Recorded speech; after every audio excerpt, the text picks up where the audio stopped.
এই মেয়েকে তার নিজের স্বামী জীবন্ত পুড়িয়ে মেরেছিল, তার পুরো শরীর পুড়ে কয়লার মতো কালো হয়ে গিয়েছিল।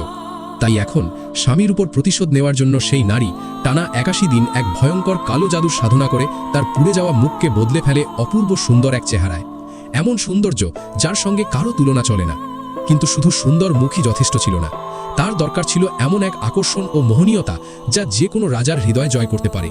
সেই জন্য সে প্রতিদিন ৩ ঘন্টা ধরে বিশেষ ওষুধ ও গরম পানিতে ভরা একটি বাথটাবে বসে থাকত।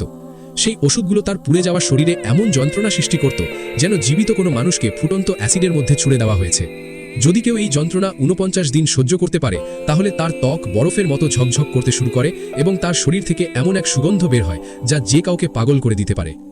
এই ব্যথা কোনো সাধারণ মানুষের পক্ষে সহ্য করা সম্ভব ছিল না, কিন্তু নিজের ও পরিবারের মৃত্যুর প্রতিশোধ নিতে সে নারী যে কোনো সীমা ছাড়িয়ে যেতে প্রস্তুত ছিল। আসলে যুদ্ধক্ষেত্র থেকে বিজয়ী হয়ে ফিরে আসার ঠিক সেই দিনই তার স্বামী সম্রাট চতুরভাবে তার ধূর্ত কাজিন বোনের সঙ্গে হাত মিলিয়ে তার পুরো পরিবারকে হত্যা করে, আর শেষ পর্যন্ত তাকেও জীবন্ত পুড়িয়ে মারে। কিন্তু নিয়তির ইচ্ছায় সে বেঁচে যায়। সেই দিনের পর থেকে সে সারা জীবন প্রতিশোধের আগুনে জ্বলতে থাকে, আর এভাবে প্রতিশোধ নেওয়ার জন্য সে অসহনীয় যন্ত্রণা সহ্য করে নিজের মুখ ও শরীর দুটোই বদলে ফেলে।